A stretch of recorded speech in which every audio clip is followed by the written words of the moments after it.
Uh, Back again for another live Meet the Brewer session. This time it's with Padraig Fox from Guinness. So I've got my can of Guinness Draft 0.0. So yeah, cracked it open. Looking good. And yeah, really looking forward to hearing a little bit about the Guinness Zero, a bit about the journey, how they got to it. Obviously, it's been a bit of a story, so we'll hear a bit about that and then what the future holds for Guinness as well. So I'll get him in now and we'll get cracking, I think. Let's get this going.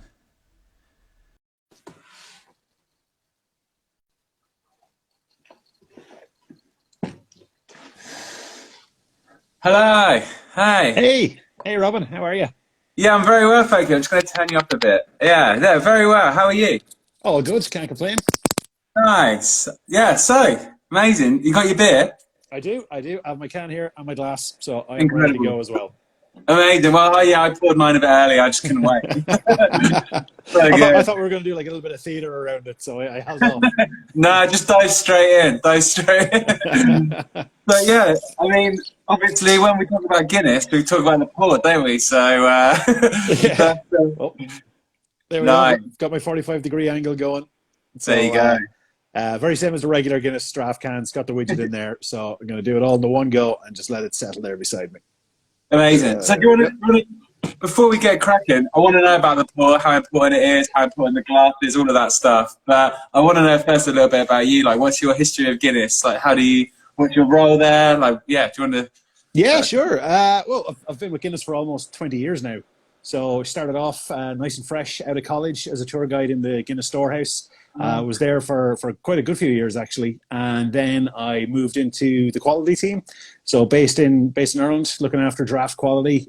Moved into a sales role, so did a couple of years of sales here in Ireland, and then moved to the US with Guinness in 2013, where I was based in Boston, Massachusetts, and kind of did like a little hybrid of everything. So a little bit of sales, a little bit of quality, a little bit brand ambassador kind of stuff. Like literally walking cliche, Irish in Boston, the most Irish city in the States, selling an Irish drink. So a couple of brilliant years over there. Then when I moved back to Dublin, took up the reins as the general manager of the Open Gate Brewery here in St. James's Gate. So for anybody who doesn't know, the Open Gate is like our experimental bar. So basically for every new beer that Guinness launches, there's a lot that don't make it outside the walls. So in 2015, we opened up the doors into that little experimental brewery, created a tap room in there where people could come in, try a couple of different beers, and let us know whether you liked it, you didn't like it, if you wanted to see it out. So I think we released more beers in the 3 or 4 years since we opened the bar than we had in the previous like 20 years. So it was Oh, wow. really, yeah, so it was really like a little test kitchen where people can give you real time feedback on some of the brews that we're working on. And it's like everything from stouts, IPAs, lagers, pilsners, different yeast strains, different in hop varieties that we would normally use. So it's like a real hub of creativity in there. So touch wood, that's still going great. And as of the 1st of October this year, I've moved in to become the global ambassador for Guinness. So get to do a lot more of Oh, this kind of thing, and join people incredible. on Instagram for points, which is great. Brilliant. And so did the zero start off then at the open gate in the experimental phases? Yeah, so basically, like, there's been an experimental brewery in St. James's Gate since 1904. So, it's not a new thing. And where the Open Gate is currently located, that has been the home of the experimental brewery since the 60s. So every single new Guinness beer that has been launched since the 1960s has been invented and created inside those walls. So like all of our other products, so, here in Ireland with Rockshore Lager, Hop House 13, which you guys in the UK might be familiar with, Guinness Zero, no exception, all started in the Open Gate Brewery. So we've a really talented team of brewers in there, and some of the beers they create are like, just whatever goes. Go and, I want to make a beer with kiwi fruit. Off you go, make a beer with kiwi fruit. Or sometimes it might be a little bit more focused, like, for example, Guinness Zero, where we want to take an existing product that we have and take it, tweak it, change it, sometimes with a very specific aim or goal at the end of it. But sometimes it can just be about, well, let's see how far can we push the yeast in a particular beer. So, we try to use our Guinness house yeast in as many beers as we can create. And it's a really flexible yeast. So it's got lovely kind of fruity estery flavors to it. So not just with stouts and ales, but we can also create like really amazing Weiss beers and Dunkelweisens, Wow. and get that kind of phenolic banana flavor coming from our own yeast in house, which is amazing. So as the brewers' jobs go, it's not bad. Yeah, I think for a lot of people, especially people who are, coming to Guinness for, who maybe don't drink, they probably don't know about that side of Guinness. We say, if we associate it with the stout, and then obviously now we've got this, but that's amazing that they're, you're trying all these different styles and flavors as well. I think there might be another Guinness alcohol-free drink along the way at some point, or this is then actually there's a lager, exactly. Yeah, pure brew lager. Yeah. So again, different brewing process on that one. Pure brew lager with the yeast. Effectively, the easiest way to explain it is it was lazy yeast. So it only produced alcohol up to a certain level, and it gave you like all the full flavor of a lager. So it wasn't. So this, Guinness Draft 00 is 0.05, whereas Pure Brew was 0.5. So for us here in Ireland, it was alcohol free, but for you guys in the UK, it was low alcohol. But again, all those great flavors, dry hopped it, so you got lovely kind of fruity aromas from it, a little bit of touch of pine and citrus. Really cracking, great tasting lager. Yeah. So it hasn't been our first venture into the alcohol-free world, and that's the thing. Like, I think a lot of people, it's a little bit of a misconception that we just brew one beer and that's it. Whereas even Guinness Draft itself has only existed since 1959. So it's younger than my dad. So people do tend to forget that a little bit. So it's always been about innovation and creation and tweaking and changing and what you can do with existing beers, but also going back into the archives, recreating historical brews, and also looking towards the future. Like Nitrogen 1959 was like brand new, and then the widget, when that came along, that was a whole new way of doing it. So a lot of it is about an eye on the future, what trends are, but also how we can create beers that will fit people's tastes across the years.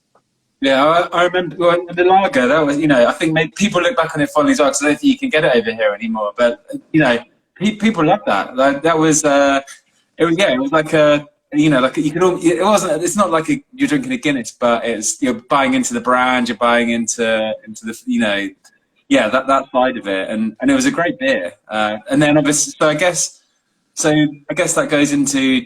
Is that not brewed anymore? No, we're still brewing. It's just a little bit harder, especially since Guinness Zero came on the scene. Well, it's a little bit harder to find. Yeah. So I guess the focus has been on the Guinness Zero then. So when did that start? What's the sort of story of that? It's Guinness 00. This particular version of it has been about 4.5 years in the making. So it wasn't like an overnight out we go with it. A lot of hard work and efforts went into it. So Aisling Ryan, who was our head brewer on this project, like her heart was nearly broken at times on it, because she'd come up with a version of it and go have a pint of Guinness Draft, and it just wasn't quite the same. And her goal and her mission was to really make sure that what we were creating here, what was going to go into the can, was going to taste as close to the Guinness Draft that we all know and love. And in fairness, 9 out of 10 people that we've introduced Zero to in a blind taste test can't tell the difference. So I think Aisling, in fairness to her, did a fantastic job on it.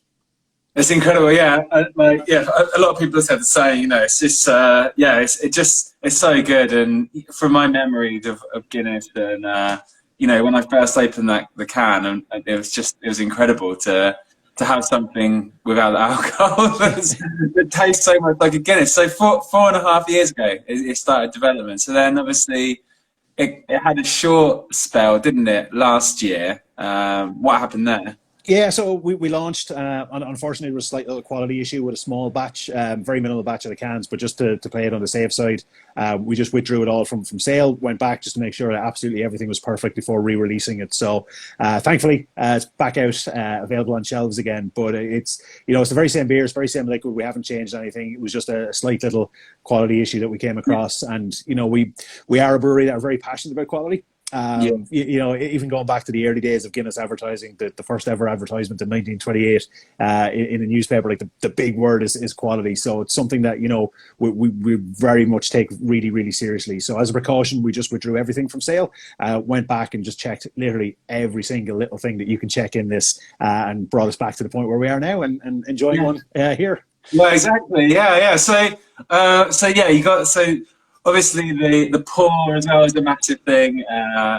for Guinness drinkers. So how important is that with the alcohol-free version, do you think, as well? Is that something you'd be Yeah, coaching people to do? sure. Yeah. Well, I mean, like beer is kind of it's a full on sensory experience. So, a lot of people would say to us, why does Guinness taste better in Dublin than it does elsewhere? And, I've had amazing points in Boston, in London, in Manchester, various parts of the world. And a lot of it is down to what you're doing at the time. So, if you're in Dublin for a weekend with your friends, you're a little bit more relaxed. Of course, it's going to be an amazing experience because everything around you is building up to that sensory experience. And you touched on it earlier when you open the can of Guinness Zero. It's the same. You hear that fizz, that hiss. That's the widget releasing the thing. So all the nitrogen is going to flow into the beer. So you've got that moment of anticipation from when you first crack open the can. So it all builds into that overall sensory experience. Now I'm lucky. I've got like my proper Guinness Zero glass here. But if people at home are joining in, you don't have a Guinness glass, anything with kind of like that round shape, like a red wine glass, is really good for tasting beer in because it curves, it holds all that aroma. You see that lovely like creamy head builds on top of it. So before you even taste your beer, it's building up, like your taste buds are almost like getting attuned to, hang on, something good is going to come here. You see it, I should have held it up to the camera a little bit better, where you can see the surge and the settle. It's the very same as Guinness Draught, that you get all the millions of nitrogen bubbles working together to create that lovely creamy head on top of it.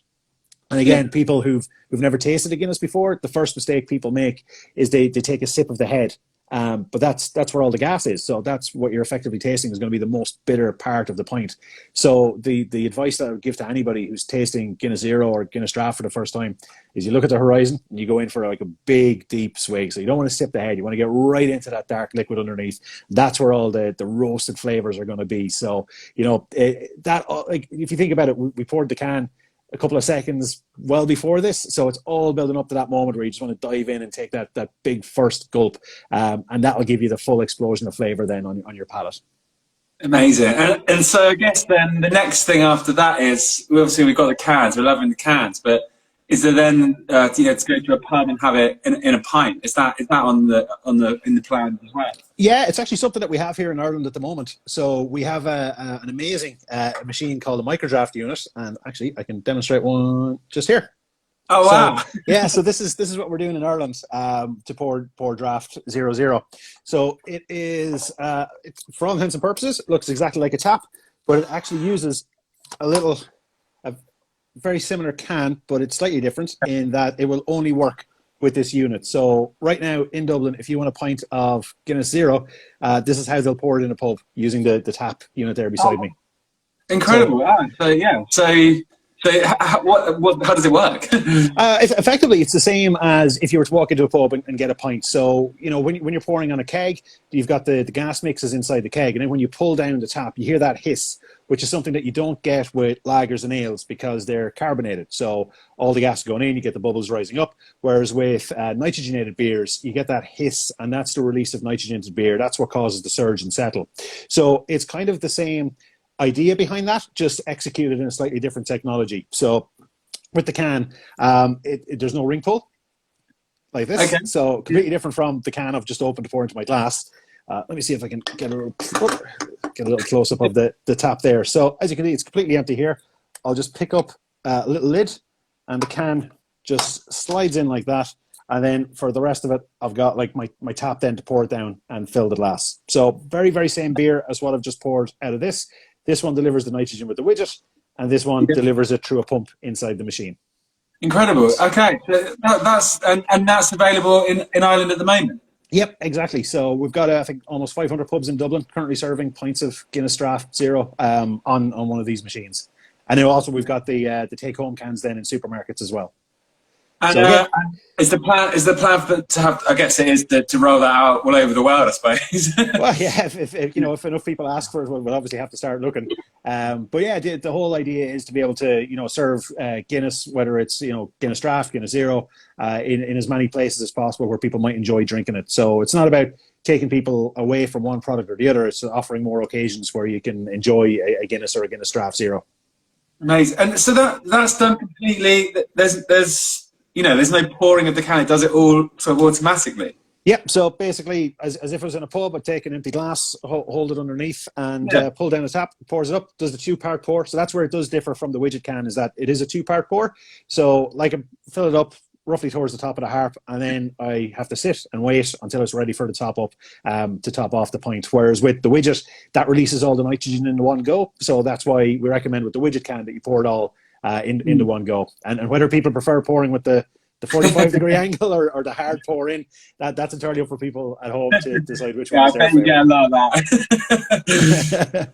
So yeah, I so I guess, see somebody has actually asked about the 0-0 glasses. Like we do have them here in Dublin. So, if you hang on long enough, you may see them coming across the water as well. yeah, I think that's all part of it. Like you said, it's the opening the can, pouring it out. It's all part of it, and to have it in a glass as well would be really special. I know, even just when you see the Heinekens in the blades behind the bar, even when they pour it into a glass, it makes it taste a tiny bit better. And yeah, it's all part of the sort of the theatre of it. And especially, when you're not drinking, it's the little thing. When you're drinking, your choices are already kind of limited anyway. Then to have, things like your machine and the glass makes a real difference, I think. Yeah, and I think like non-alcoholic beers has come on so much in the last 10 years, even more. There's so many brilliant breweries out there making really amazing low and no alcohol stuff, that it's not the category that it was years and years ago, where people kind of look down on it. Like it is really all about flavor and being able to offer customers like a great journey through flavor. So here, for example, is a non-alcoholic nitrogenated stout. You can get non-alcoholic IPAs, you can get non-alcoholic pastry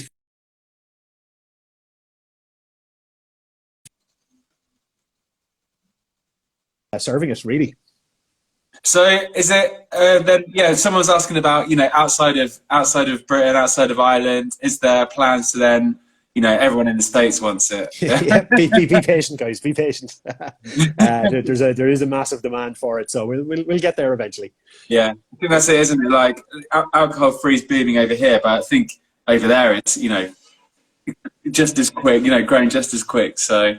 Yeah, like globally, it's growing year on year, and again, it is just about offering more occasions and more opportunities to enjoy flavors of beer without having to have the alcohol in it as well. So yeah, it's definitely a market that's only going to get bigger and bigger. So how, from your conversations with people like locally, people that you work with, are people? Like for me, I like the idea of sort of mixing it in with regular Guinness. Are people kind of going like one for one, or is it, on the night off? What are people's sort of experience with it so far that you've come across? It really depends on the occasion. I would have loved if this was available a couple of years ago when I was still playing rugby. It would have just been ideal after walking into the clubhouse after a hard game. But for somebody exactly like you said, it's if you're going out for a couple of beers, swapping in a zero every now and again. For some people, it is the focus of their night out now. That it's a reason to come back to a pub that maybe they hadn't been in for a while previously, and now they can come in and have a draft beer option if they're not drinking beer. Midweek, it's fantastic. I've heard of people bringing it to barbecues, going to visit family in different parts of the country, and it's just throwing the 4-pack into the car to bring with you. It's really about offering that flavour of Guinness in more and more areas and that you wouldn't have had before. Nice. We are seeing a lot of people who, for whatever reason, had wandered off Guinness for a couple of years, and now again, here's a reason to come back. Yeah, absolutely. Like for me, when I first saw it, it was amazing. For a lot of people, some people haven't had a Guinness for 20 years, and then now they have the opportunity to, and it is fantastic. Thank you. I really appreciate you coming on and chatting to us. It's always nice to have a pint on a Monday. So this is and it's really exciting to see where it's going to go. Obviously the next step with the draft and stuff. So maybe we can get you on again to talk about it when it starts. We'll actually be in a pub and can have a pint of it. That'd be amazing. Maybe watch a West Ham game together. Yeah, I'd love that. Yeah. But yeah, the reaction has just been amazing. When we first launched it, I don't know if you saw it. We've got these huge tankers that drive around Dublin that are actually filled with Guinness, and we did one in the shape of the zero can, and pretty similar to Kim Kardashian. I think we almost broke the internet that day when it was announced. But the reaction has just been superb. People really enjoying it. It's been so positive to see people, tweeting about it, putting pictures up on Instagram, and just generally talking so positive about their experiences with Guinness Zero. So yeah, long may that continue. We'll happily keep brewing it. Absolutely. Well, yeah, thank you so much. Really appreciate it. And yeah, really, really good insight into the story of it. And yeah, thank you very much. Oh, Robin, it's a pleasure. I'll have to make sure to get a Guinness Zero glass over to you for the next one. Nice one. Cheers. All right. Catch you later. Thanks very much. No worries, mate. Thanks for having me. Cheers. Cheers.